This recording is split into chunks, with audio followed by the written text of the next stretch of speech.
Hello, I'm Angus Scott, and this is the Debrief. Thanks for joining us again. What a week it's been. Harry Kane finally moved to Munich, saying he didn't want to end his career with regrets. Moises Caicedo at last looks to be heading to Stamford Bridge after a never-ending saga, and huge young England prospect Alexs Scott left Bristol City for the bright lights of Bournemouth. Well, there's plenty more news on the transfer front, and we'll get to that very shortly. Fabrizio Romano will be with us before too long, so stand by for the transfer guru. My sidekick, Ben Jacobs, has finally left America, but I'm sure he's trying to dodge a tax bill because he's now out in Saudi Arabia. Ben, tell us the truth. Yeah, less sidekick, more Saud kick as far as this week's show is concerned. I'm in Dammam and I'll be watching Al Ittifaq, Steven Gerrard's club, take on Cristiano Ronaldo's Al Nassr. And the big news here, which I'm sure Fabrizio will touch upon, is Neymar is off to Al Hilal, and that should be announced either today or tomorrow. That's extraordinary news. And the figure, I think the salary is looking like $2 million a week or something like that. Anyway, we'll come to that, of course. But today we focus on Manchester United. With the news that the takeover situation may finally be resolved, it's perfect time to talk to a man who knows Old Trafford better than most. Rene Meulensteen spent 6 years as Sir Alex Ferguson's right-hand man as his first-team coach. He's also managed clubs in Qatar, Denmark, England, Israel, and India, and he's now assistant coach with the Australian national side. His latest book, United, Sir Alex and Me, is out now, and I'm pleased to say Rene is here on the Debrief today. Rene, lovely for you to be with us. Thanks very much indeed. It's all go at United. What do you make of the takeover talk? I mean, this morning talking that it could be in the region of £7.2 billion to take over the great club. Well, we've heard that before, obviously, and the fans hear that all the time. So I don't think they get carried away with it too much. But I hope really there's got to be some clarity for everybody, for the fans and the club as well, to making sure that the owners that come in are the right ones and have got the right vision and ideas to take the club forward over the next years. You've said before you think it's best that the Glazers go. Yeah, I have. I think there's two ways to it. You need to look at it. Okay, what have they actually constructively done in terms of, helping the club financially, helping the managers, and I don't think there's an issue there. I think, correct me if I'm wrong, but I think they spent more than $1 billion, after Sir Alex Ferguson left, for all the managers that took over. So the managers had the support to bring the players in. Ten Hag has had that this year as well. I think the biggest issue is that there's been a lack of communication, a lack of transparency. There's a lack of emotional attachment, so to speak. There's no fan that can associate themselves with the owners and to say they're really great guys, they care for the club, they love the club. There's none of that. Basically, the Glazers have made a very, very clever move back then by buying Man United, because they knew what sort of brand they could build it into and what sort of money would be involved. And you mentioned $7+ billion, and just look at it where they bought it for. So it's been, for them, business-wise, a really, really lucrative deal. Do you think it was just business always for them? They don't really care about the club. They want to extricate as much money out of it. They've had it for however long they had it. They've turned it round from $1.5 billion or whatever it is to potentially over $7 billion. It's worked for them. Yeah, it's always business. It's always been business. The brand, the moment when they came in, but the difference was in our time with Sir Alex and David Gill, we sort of managed that sort of process of building that brand, that it didn't have an effect on us in terms of the players' commitments and having to do all sorts of things. So we managed that, but obviously since Sir Alex and David Gill have left, that has expanded, in many, many ways. You can see that in the figures, obviously that have come out, and like you just stated just now, it's more than $7 billion. So it's been very lucrative for them. If the Qataris, if it's Sheikh Jassim who takes over, I mean, the key point that you said, Rene, was you want an owner of Manchester United who really cares. Do you think if you've managed in Qatar, you know what the Qataris are like? Is Sheikh Jassim someone who's going to care more than the Glazers? I would think so. I know the people very well. I still have I've got fond memories of my time there. I spent eight years there in Qatar between 93 and 2001, and it was absolutely nothing what it is now, because the coup took place in 95, and then the Sheikh Hamad bin Khalifa, actually the father of Emir, the current Emir, Sheikh Tamim, who was my boss at Al Sadd, and also Sheikh Jassim, that is really keen on the football side of things, who built Aspire and who was instrumental in bringing the World Cup to Qatar. I know all those people, and they care, because they care about football very much so in their own country, and they will care about when they come into United. The key is to making sure that they will have the funding, to making sure that they keep bringing the right people in that can build on the culture and the identity that Manchester United has stood for so many years, and basically what Sir Matt Busby and Sir Alex Ferguson has built. And I need to come to you here, because you're very close to this takeover, and you're not necessarily convinced that any announcement is going to be made shortly, and that even that the Glazers have decided who they want to take over United. Well, I think we just have to be clear that the comments of this sale in excess of 7 billion come from the Cardiff City owner in a throwaway comment, and naturally Manchester United fans are waiting for some clarity, and that's what the whole process really has been about. The Glazers showing their hands, and they haven't, and this is also why the Manchester United Supporters Trust released a statement recently saying that what the Glazers are doing is ultimately showing cowardice and holding the fan base and the football club to ransom until they get their number. The reason why I think that we should take the price with a pinch of salt, even if some form of announcement is to come over the coming days or weeks, is because the two main groups that have been bidding have been around the 5 billion mark, maybe something north of that. So there's no indication that any of those groups would have suddenly jumped up by over 2 billion. And this isn't a transfer that suddenly goes from 5 to 7 million and you say, okay, maybe they just really wanted it. This is a football club, and 2 billion plus is the entire price, for example, of Chelsea Football Club. So we have to be very careful. There has always been a feeling that the Glazers haven't got their price, and some argue that eventually Qatar will pay what it takes to get the football club. And this is ultimately why, after the April the 28th final deadline in the process, we saw Qatar bid not just one more time, but 2 more times. But still, the valuation of the groups and the valuation of the Glazers is apart. And as a result, to think that one of those 2 groups or another party might have suddenly gone above 7 billion feels unthinkable to me, especially when you consider that why would you go that high and jump that number when you're not up against any competition? There isn't a bidding war. So this is why I think the notion and the price has a few red flags to me at this point from talking to sources.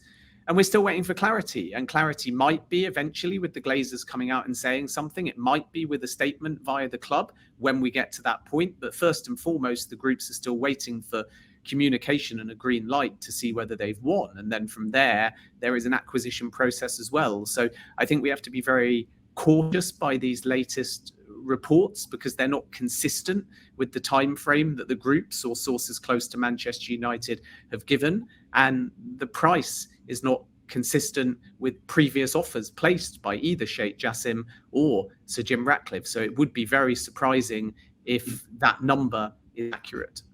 I think as well, Rene, Ben, just one second, just one from Ben, because it's important to know for the listeners as well. Obviously, I just mentioned in my conversation Sheikh Jassim, and rightly so. That is not the same Sheikh Jassim that is probably involved in a bidding process with Man United, because there are different ones. But they will be backed by, the sort of almost state of Qatar, as you like, the consortium, whoever's been involved. The bit that there's maybe, like you said, that doesn't make sense. Why would they jump from 5 till 7? I think if the Qatar is seeing to overtake Manchester United, they want to do it 100%. And I think that's where a little bit one of the things and issues is, because there's constantly been rumours and speculation and reports coming out now. The Glazers maybe still want to be involved in some shape or form. You know what I mean? And that is, I think, one of the things that can absolutely be, if I would be the new takeover, not acceptable. But the key to you is you hit the nail on the head. Yes, there is some things leaked through the media, but we all don't know how genuine it is, and that has been going on for months. So why would we now suddenly take this as being the be and end all? So yeah, we have to wait and see until there's a formal statement coming out. And for you, Rene, would Manchester United only start getting back to its former glories if the Glazers weren't there? Well, it's hard to say, because at the end of the day, I think this United has sort of drifted away from what they were under Sir Alex Ferguson, and that's already 10 years gone by without really challenging for the Premier League title, and that's what Man United should be about. And that is exactly what Erik ten Hag is going to try to bring the team back to. Now, that's easier said than done, because other teams have moved on. There's been so many developments in all the teams. Manchester City has kept building because they knew from the word go that Sir Alex Ferguson was leaving. This is the time to invest. This is the time to pounce. We bring the best manager in. They had everything in place with the guys in the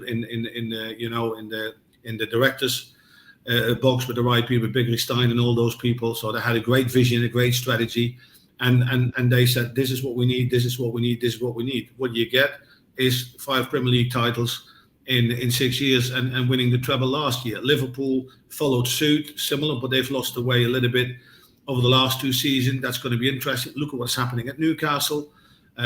Chelsea have to fight their way back. Arsenal is coming back strong. They had a great season last year, so it's not as easy as it's said. But when the new owners come in, when there's clarity and there is a certain way of going about the business in relation to the culture and identity that has been built, like I said before, by Sir Alex Ferguson, then I can't see why not United will be successful again in the future.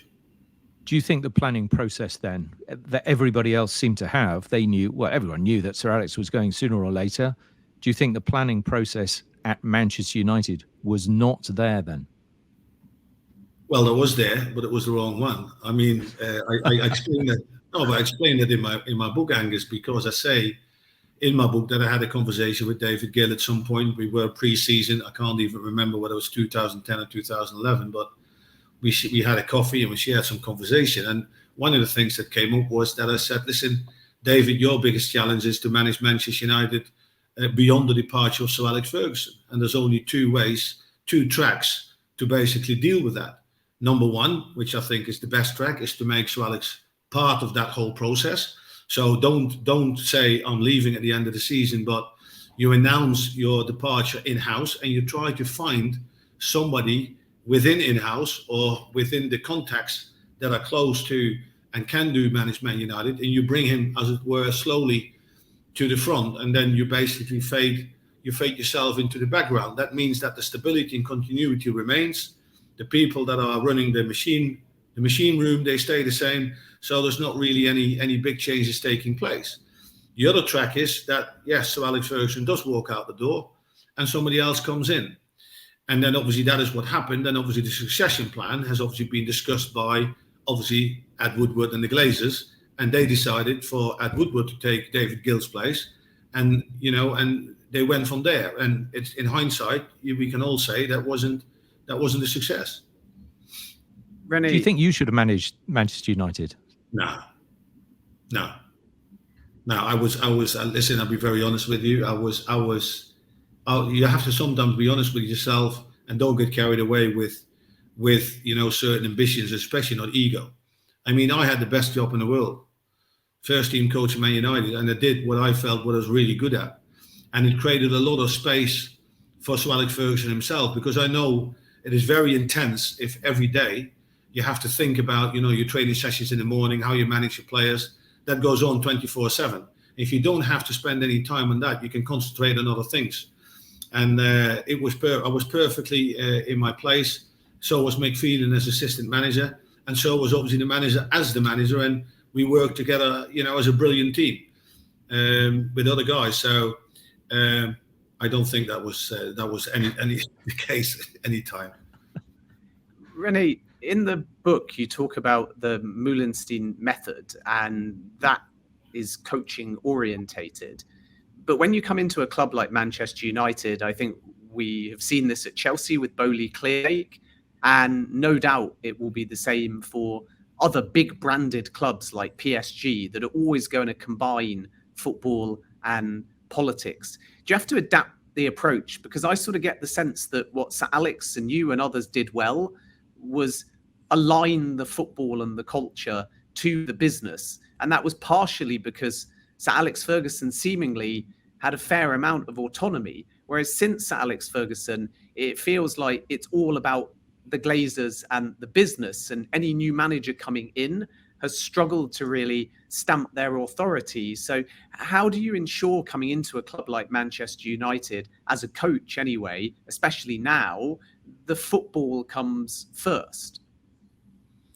Well, because it's very simple to explain the owners, because if the football doesn't work and you don't get the performances and especially the results to challenge for trophies, and any of the clubs, so the likes of Man City, Liverpool, Man United, Chelsea, all those big clubs, then also the brand will suffer. So that was always the key. Football comes first, and that should always be the priority number one. But for me coming into Man United in 2001, and that was again testament to sort of Sir Alex's sort of vision together with Les Kershaw, the academy manager at the time, because Howard Wilkinson had established all these academies around the country. And basically what they observed was, yes, we got all the facilities, we got all the coaches, but we haven't got the content. We have at least not got the technical content to develop those players from an early age on. And through Dave Richardson, I got in touch with Les Kershaw, basically, because Les Kershaw asked Dave Richardson, listen, we are looking for a technical coach, we can't find anybody. Can you recommend someone? And Dave recommended me. So that was my first way into United, to basically, starting to shape that grassroots development, to making sure that those kids got exposed to the best possible technical development and skill development they had to educate coaches, had to educate parents, etc. But also in that time, I had numerous conversations with Sir Alex Ferguson about where are you now, what have you won up to now, and how are we going to maintain that success. So partly how to maintain the success is making sure that we develop young players that can meet the technical demands of the game 10 years from now.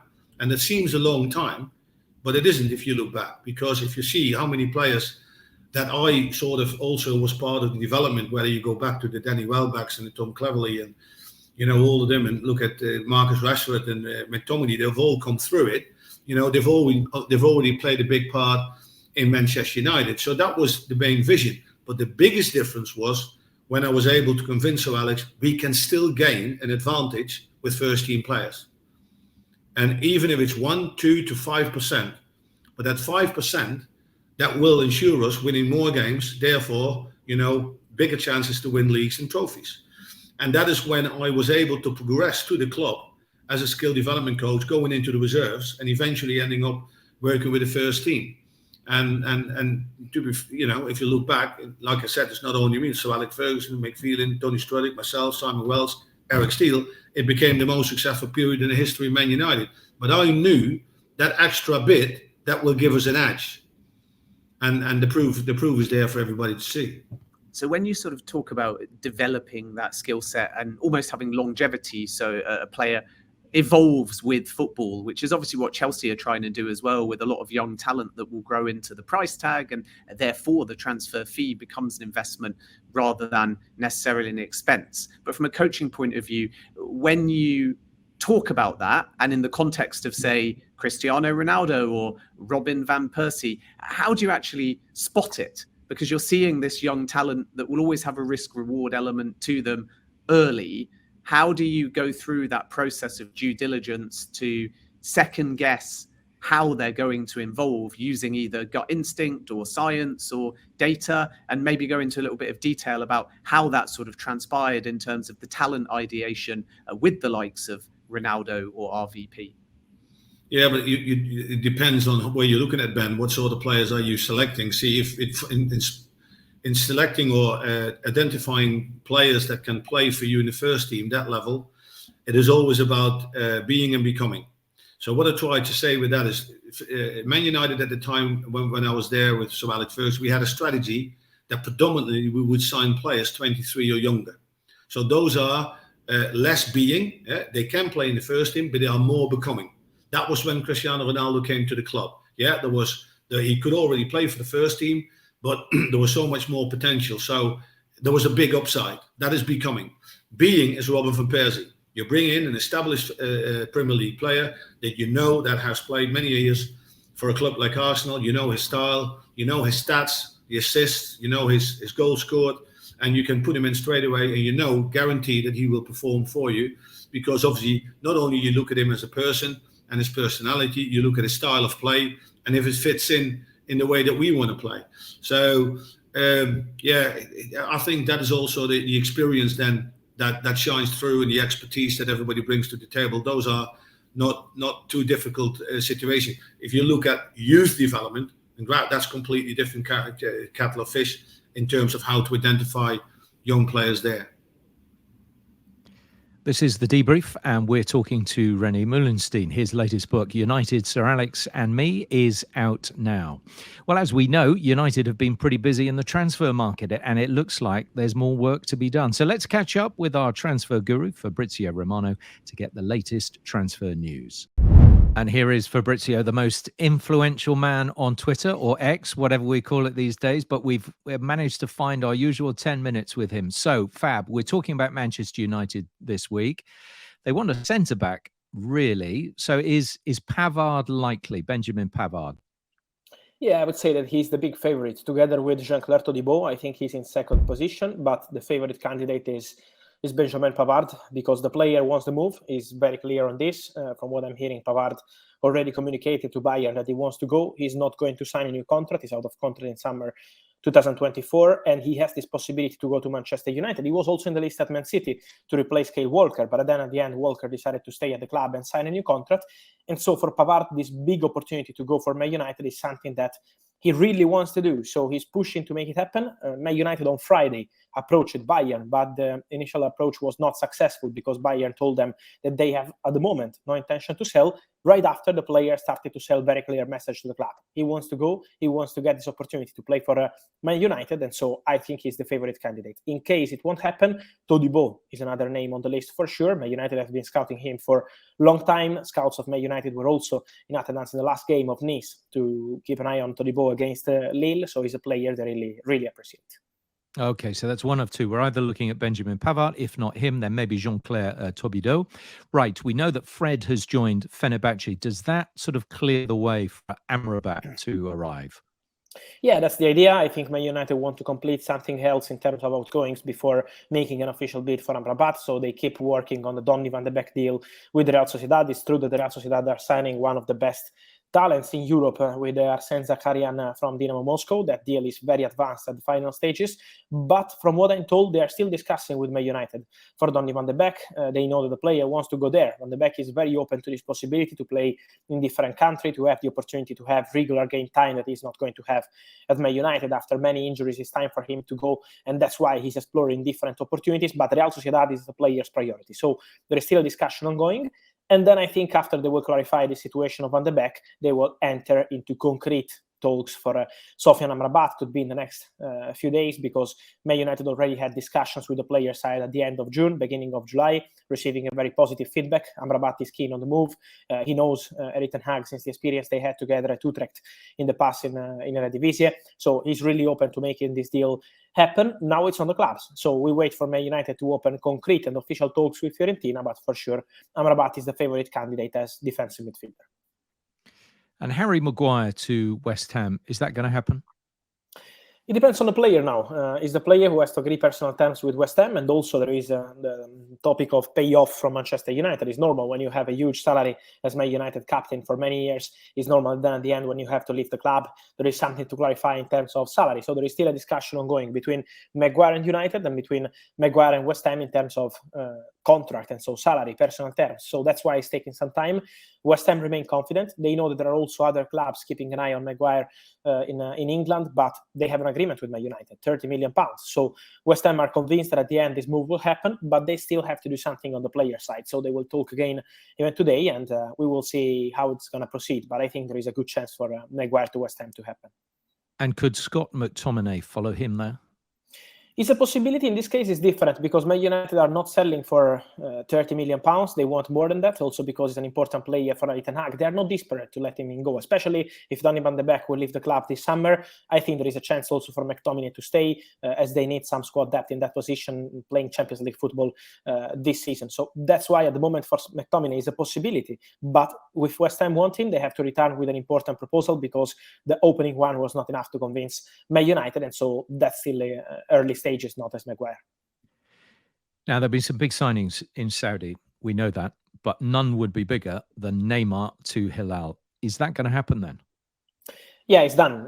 It's a done deal. We just wait for the official statement, but the agreement is done. It really changed on the night between Saturday and Sunday, because in that moment, Al Hilal presented an improved proposal to Neymar. They already had some discussion in June, but then the feeling was for Neymar to probably stay in Europe to negotiate with Barcelona, to try to find a way with Barcelona.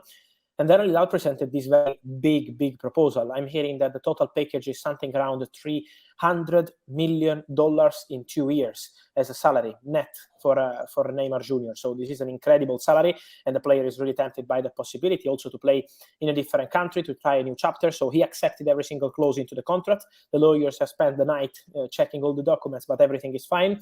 Neymar Jr. is undergoing medical tests today in Paris, and then he will travel to Saudi this week. Presentation is ready. Number 10 is ready for Neymar, and so I think it's just a matter of a couple of days to see the official announcement. But this is an incredible signing for Al Hilal, and also a successful sale for Paris Saint-Germain, because they were in difficult position with Neymar this summer. They wanted to get rid of him, and he wanted to leave, but it was not easy to find a common ground in terms of money, and they found this solution because they will get a bit less than 100 million euros fee for Neymar Jr. I mean, that is an extraordinary move, that one from Neymar to Saudi. What about Mitrovic? Is it likely that he will join him?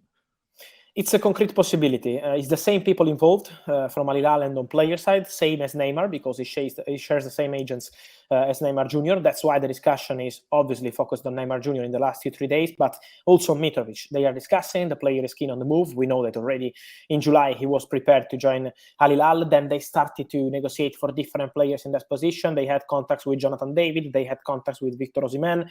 They had contacts for Joao Felix. So they started to explore the European market because they had the feeling that Fulham didn't want to sell Mitrovic. That was a complicated one.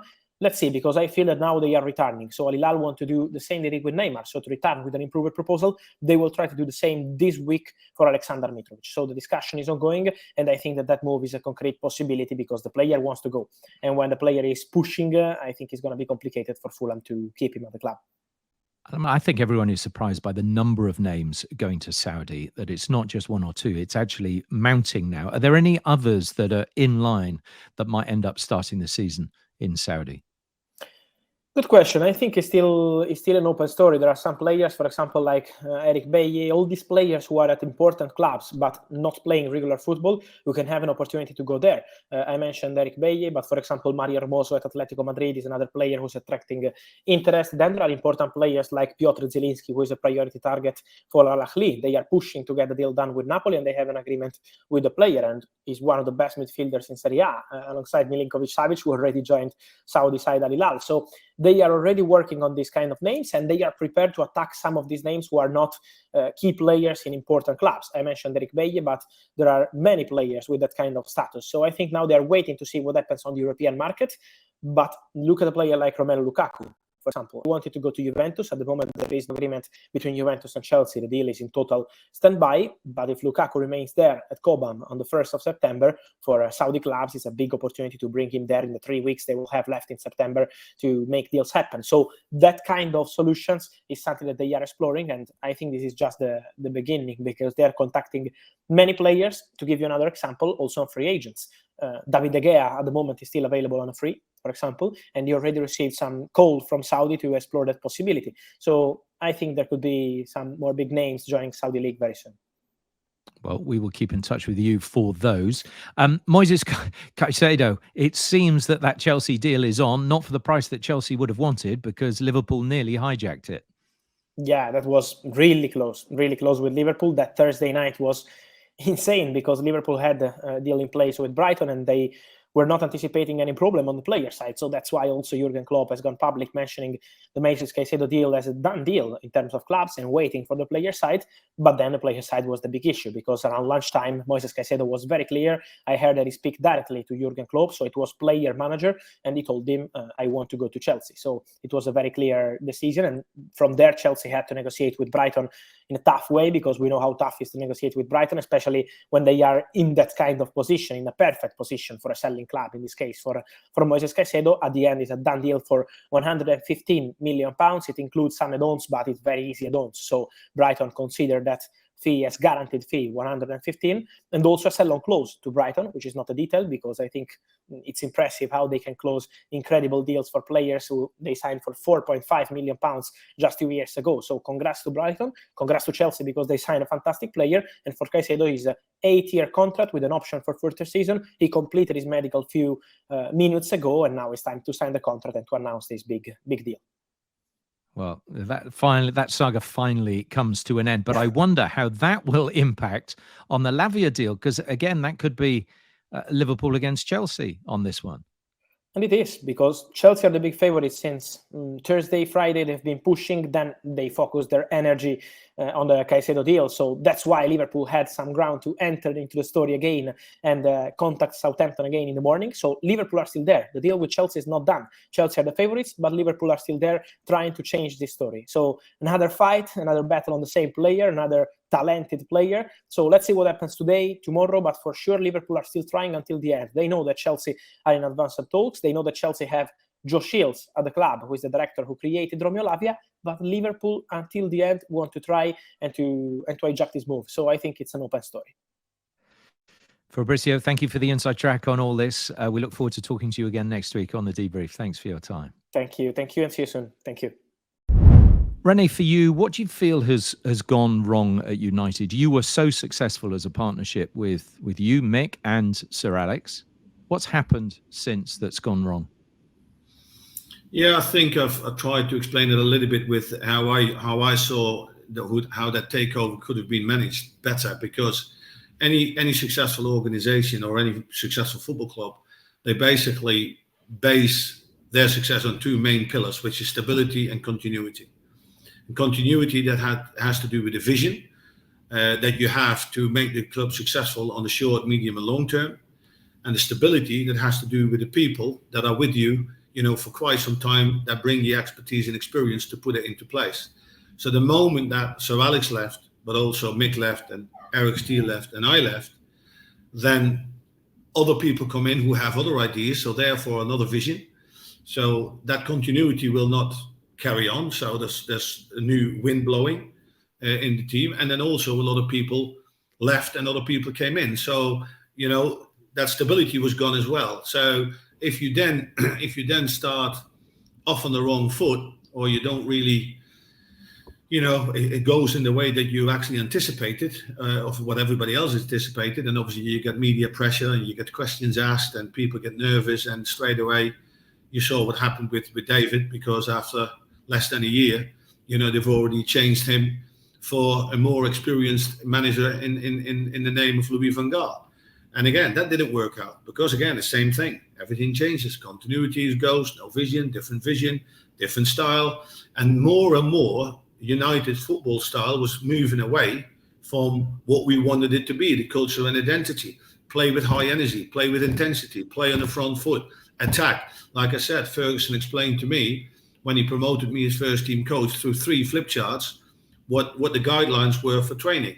That was the easiest navigation system I could have. But one thing that stood really out for me was this. He said, when I see United attack, I see them attack with pace, power, penetration, and unpredictability. And those 4 elements, I want you to instill that in that team every single day, no matter what you do. Now, if you look back to Man United's best games, where we really were on fire, those were the elements that you would see, and that has basically sort of drained out because every manager has got his own idea. Mourinho comes in, is very pragmatic, is only result orientated, doesn't really care too much about how they win. Whereas with United, with Sir Alex, he felt very strongly that Man United had an obligation to entertain. So if we were unsung, don't stop when it's 2-0. Make it 3, make it 4, make it 5. And if we were losing, whatever 2-1 or whatever it was against Villa and against Tottenham Hotspur, we managed to be able to inject the team with some necessary quality and spirit, and they turned those games around.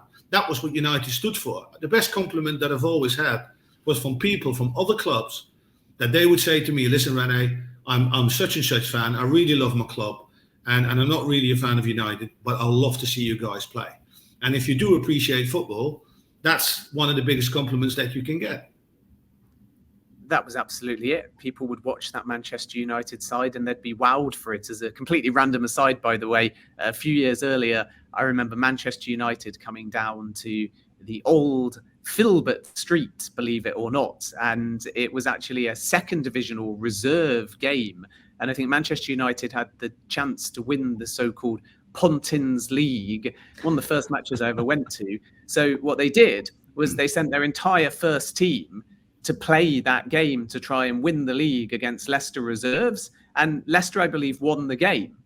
But the point is that people would pay to watch Manchester United. When Leicester first got promoted to the Premier League, people would pay because they wanted to see the Manchester United players, the Manchester United way, the Manchester United aura. Whereas now I think the Premier League is so competitive that there's less of a inferiority complex between the clubs. And this is the growth of the Premier League. And I suppose that's my question to you, Rene, that when you spoke about predicting the player development and their technical skill set 10 years ahead, do you think as well that clubs have to be able to predict the evolution of football to keep pace, obviously on the data side, the medical side, the infrastructure side? And is that the weakness? So the upside of Manchester United has always been that culture. It's always been the brand. It's always been the football side. And under Alex Ferguson, it was always success. But for me, the downside are the foundations, because now to succeed on the football side, you need a more modern training centre.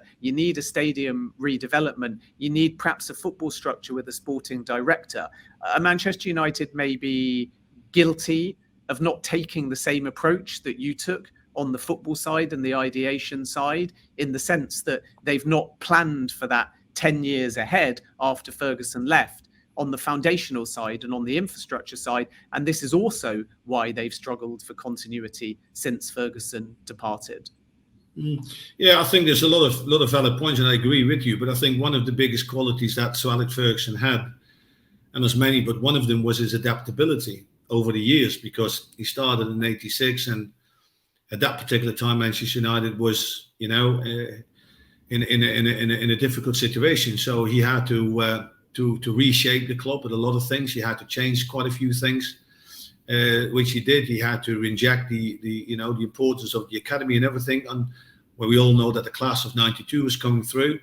And then in '92, when he started winning the first Premier League, he was very clear by saying, that was a bold statement, by saying, I want to knock Liverpool off the perch, after winning one Premier League. So that said something about I'm in here for the long haul. Now, the thing with Sir Alex, and like I said, is adaptability. That goes two ways. That goes go with the times and see what developments are taking place. What do we need to do? Which they did. They built Carrington, and there have been plenty of developments there and investments there. So they've got a state-of-the-art training centre. That's probably not what you could say apart from the towers that they built on Old Trafford, whereas that everybody says it's crying out, it needs updating.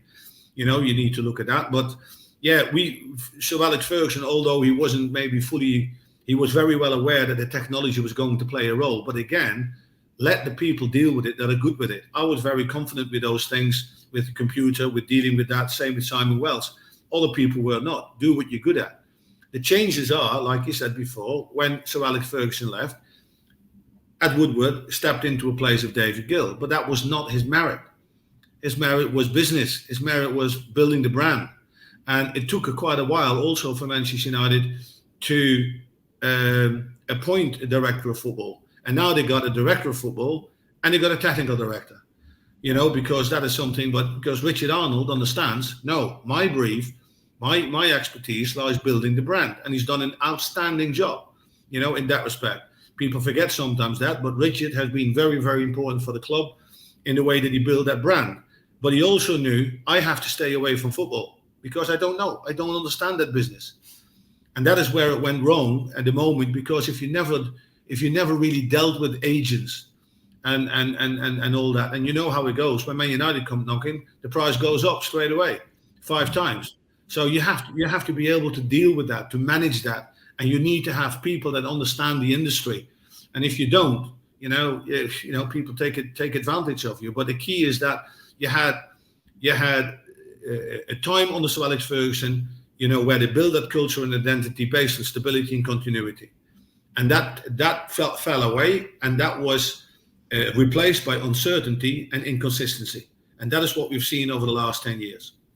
When you realise a revamp is needed from a coaching point of view, a talent ideation point of view, or a manager's point of view, talk to us a little bit about the process, because this is what I think people understand the least in football. Everyone sees players performing one season, and then maybe the next season there's a slight dip, and from a fan point of view they'll see it as a surprise, and then there might be panic in the media and urgency. But clubs are obviously planning multiple windows ahead. So we've seen a Chelsea rebuild from old to young. We're seeing a Liverpool rebuild. As you've just alluded to, when Sir Alex Ferguson left, it needed a rebuild, but he was still able to win a Premier League title. At what point do you start to think about replacing a player? Because when I speak to people, sometimes I'm told it's almost the day they sign them. I think it was Sven-Göran Eriksson said to me when he was at Manchester City, the day they signed a goalkeeper, I think it might have been Joe Hart, they were looking at a possible list of replacements that early. So are revamps a surprise usually, or is it far more of a science than people realise? It's a bit of both. I remember Sir Alex saying he was always trying to have about 3, maximum 4 players when he felt the players in a cycle, because players come into,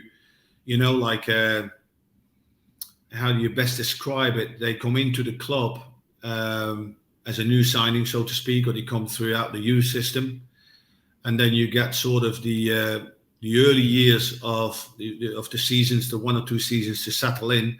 But then you get the performance years, the performance curve that you want to keep going as much as you can. And the trick is to find and identify when that performance curve start to taper off, start to dip. And that is obviously something that your eyes are an important factor of that, and the experience that go with it. There's suddenly that you can see that the pitch becomes too big, they're just losing a yard. The stats are not backing the performances up as they usually do, and for whatever reason, things go stale. So, but like you call it a revamp, like if you change or add 3 or 4 players, that's not really a revamp.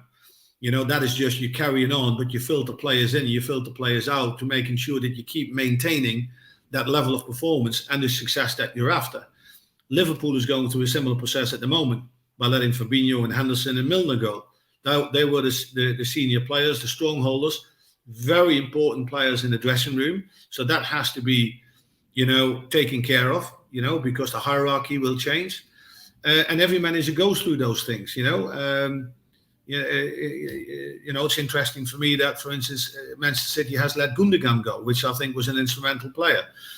So you always have those things. But the key is to making sure that you identify those players, and at the end of the day, sometimes you have to say, listen, there's a market value for this player, and there is a market for him. This is the time, for instance, to sell him. That was, for instance, the idea behind selling Jaap Stam at the time, whereas probably we all thought he could have carried on. But those things happen, and that's then the decisions that they make.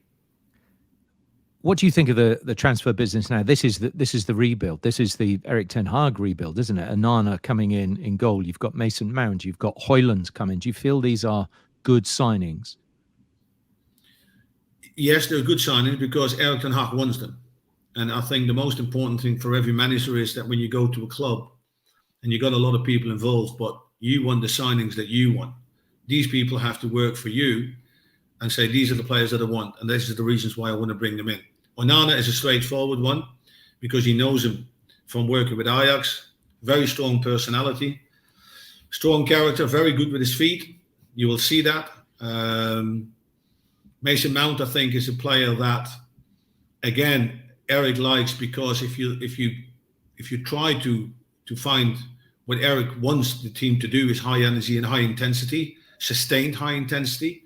Mason has played in the Premier League. I think he also brought him with an eye to the future, with maybe Eriksen getting older and Fernandes, Casemiro.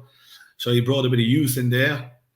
And then Højlund, obviously, everybody was talking about which striker they're going to bring in. Obviously, big discussions about Harry Kane, which would be a perfect signing as well, because you know he's going to score you 25 to 30 plus goals, which probably is going to have you challenging for the title amongst other goals scored by other players. Højlund is still an uncertainty because he is a young player, very young. He's raw. Had a few seasons now in Italy, see where he come from, but the Premier League is a different animal. So we have to wait and see how he starts when he's finally fit. But I do think they're all good signings. Have they got enough in depth again?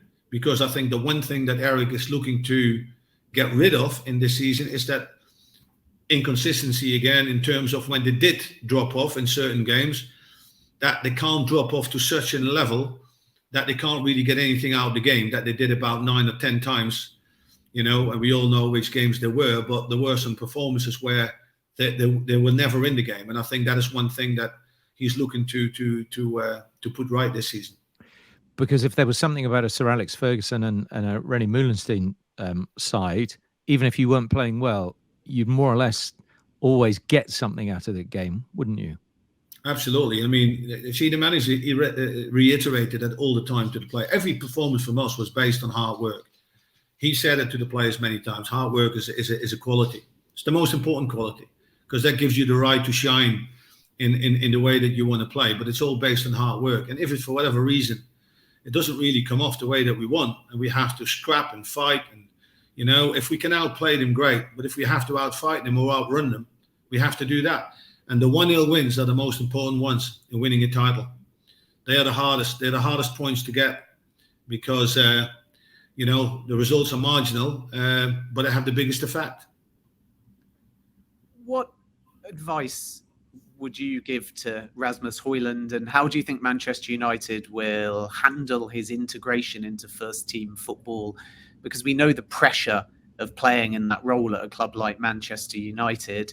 And maybe historically, some of the names that have come through have been a bit more integrated in the club or the Premier League because they've come through the academy first. But there's been plenty of instances, of course, at Manchester United where they have just brought a quality foreign striker as well. But maybe the difference is that this isn't an established foreign quality striker. This is a young player that might take 3 or 4 years to fully settle and reach his best at Manchester United. So how do you think Manchester United will handle that? And what are the keys to Højlund succeeding at Old Trafford? Well, what I've seen of him, I like him. I like the makeup of him. He's fairly tall. He's strong. He's quick. He likes to run in behind.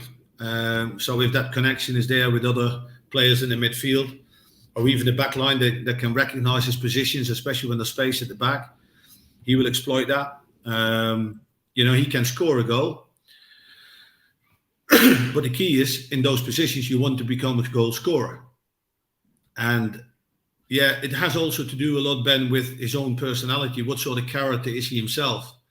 If he's a very stable character that doesn't really get carried away with what's happening around him, he'd be fine, because the only thing you need to do, Sir Alex Ferguson would say 2 things to him: just keep working hard in your game, keep improving, and enjoy it. That's the most important thing, and all the other people that really have maybe an opinion on you can't really do anything for you. It's you and the people here that are there to help you, establish. And certain players, they picked it up because they've got such a strong character and personality and a no-nonsense approach they will start going and they hit the ground running. Other ones might be a little bit more sensitive to those things, but these are things we have to find out. We don't know. That's all speculation because we don't know exactly what sort of player Højlund is. Who were the quick ones to pick it up for you, Rene? Who you could walk out on a pitch and start telling them something and you go, he'll get it straight away? Well, I have to say, in obviously my time that I've worked with that squad, it was such a talented squad, but also at the same time such an experienced squad that, it didn't take much for us because we had two sort of sides to it. From a defensive side, it was important that people understood their roles and their jobs and take the responsibilities. There was no coming away from that. So if we press in certain players in certain areas, and this is your job and this is your job. That is very strict. But in possession, and especially going forward, there was a lot of freedom. We just highlighted the opposition we were going to play against. We highlighted their weaknesses or where we could exploit them, and we showed them the options. And then it was to the players to making sure that they, with the options that we would give them, make their own decisions, because that enhances creativity. If you go too much structured in possession, players start to think too much. They start to overthink, and therefore it delays the decision-making process, and everything goes slow. But if somebody does come and plays from intuition, like a Paul Scholes, like a Ryan Giggs, like a Wayne Rooney, they come up, they pull something out of the head that you think, well, where is this coming from? But that is the beauty of the game, and that is what you want to enhance, and that is what we say all the time. Off you go, show us what you can do, excite us. But that was, I think, one of our biggest strengths in that respect, that we had that in the team. And but I have to say, just to come back to your question, Angus, when Robin walked through the door, I've never seen such an easy, seamless transition from somebody that played for so long for Arsenal coming into our team.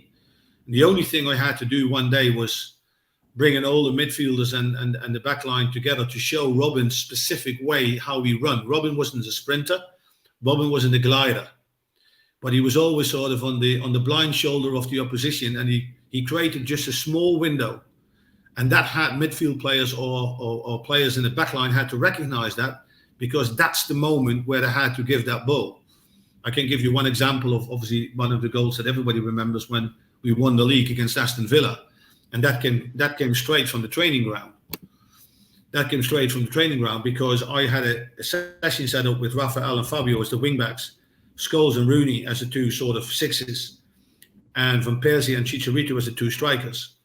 And it was all about diagonal movement. So the moment that the ball was played into midfield, strikers would cross over, and then this ball was diagonally hit over the top on the blind side of the center defender, which he did by Vlaar. And that was perfectly executed by Wayne Rooney and Robin, who hits it on the volley. But these are the things that we manufactured in training, and then it's for the players to recognize it and execute it in a game. Brilliant stuff. It's amazing when you do that you must be so pleased when you see it on the training ground and you work it out, and then actually, you use it to win a title. It's not a bad way to put that on your CV and go, bosh, yeah, we did that. We did that my way. Just looking forward, Rene, what do you see for this season for United, with or without the Glazers? I think they will be better than last year. I think, again, for Eric as well, you have to, every time, if you want to improve, you want to progress, you want more. Last year, I said for Eric was a good season, winning a trophy, playing another, FA Cup final, but losing it to Manchester City, unfortunately, and ending up Champions League third. Now the thing is that they want to start bridging that gap closer to whoever's the league leaders, or they want to become the league leaders themselves and protect that place. That's what United is all about. That's why those players have come in. Now I know, listening to Eric recently, that he is managing those expectations, and rightly so. He does that in the right way, because obviously you always have to see, how you're going to start the league, and if you have a strong start, that breeds belief, that breeds confidence, that also creates a little bit of fear in opposition. But you first have to have that start out of the way. So after 10 games, you can see where have we started? Have we started absolutely top notch, or are we still a little bit here, or have we actually started on the par? So that's why I think he's managing those expectations a little bit, because he first wants to make sure that all the players in the team are firing from all cylinders, starting with tonight against Wolves. I think when we were talking last week, and we were asking, Ruud Gullit was on last week, and asking him where he thought United would be, and I had to give my opinion, and I said third would be where they'd end up. They'd be behind City and Arsenal again. But Ben, just throwing to you, this takeover, you don't see it as happening imminently, and you still think there's a long way to go before the Glazers actually hand over the keys to the club?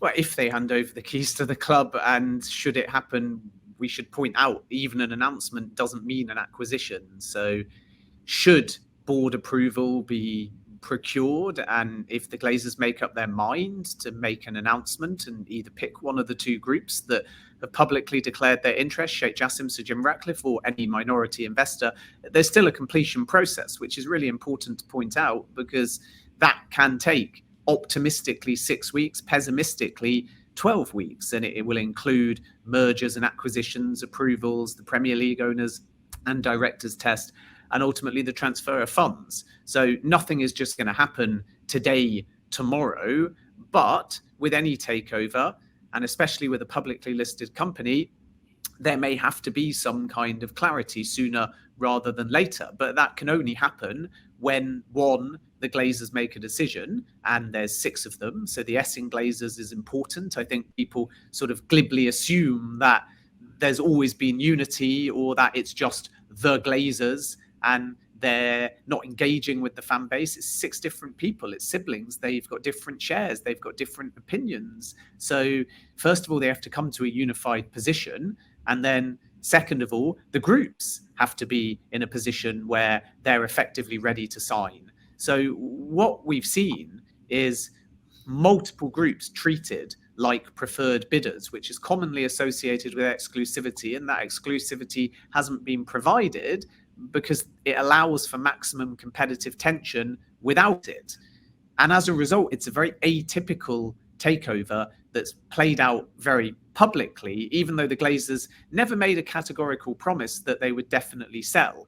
So now we have to understand, one, are the groups ready to sign? 2, do the Glazers accept, because of the fan position, because of the club position, because of the money on the table, that they are prepared to sell, or are they looking for a different solution? And then 3, if there is to be progress from here onwards, how long is it going to take? And are Manchester United going to give an indication of the direction of travel before everything is in place? So because of those variables, I think that we have to urge a little bit of caution due to the amount of rumor that's flying around. And the other thing in all of this is, perversely, it matters less now than it did when the process first started, because the process started with a view to getting a new owner in for the window. And now that new owner is not going to be able to influence the window should they be successful. So you could argue that if it takes another week, month, even year, it won't matter to the Glazers. And it probably never did matter to the Glazers, as harsh as that sounds, as selfish as that sounds, as annoyed as the fan base will be by me saying that. That's the reality of the Glazers. They're looking at this from a business point of view. And as a consequence, until they get their deal, they're going nowhere. But when they get their deal, things will start to move. So we have to see now, with the Club World Cup and it being expanded, with the Premier League growth, with money even in Saudi Arabia and the opportunity for Manchester United to grow their brand there, whether that's changed anything. But for now, I would say urge caution by the notion of a today, tomorrow, a next day announcement, and think more about Manchester United's football start to the season. And then from there, clarity will come. Well, it also means that we'll probably be talking about the takeover of Manchester United on the debrief in the weeks and months to come. That's probably the way it's going to be, as we've already done in the short time that we've been on air. Well, that is your football debrief. Huge thanks to our guest this week, Rene Meulensteen, whose book United, Sir Alex and Me is out now. Presumably, Rene, available everywhere. Yes, as far as I know, it's obviously available on Amazon. It's available in all the recognized bookstores. So should be no problem get a hand on a copy. Excellent. Well, we really appreciate you coming on the debrief. It's been great to have you. And as always, our thanks to Fabrizio Romano for dropping in. Remember, he will be here every week giving us his spin on all the big transfer dealings around the world. Ben, which country are you in next week? Still in Saudi Arabia, I think, actually. I go from Dammam to Riyadh to Jeddah and then home. Brilliant. Well, one day you'll be back paying your taxes. Thanks for listening, everyone. We'll be back with you and your debrief next week.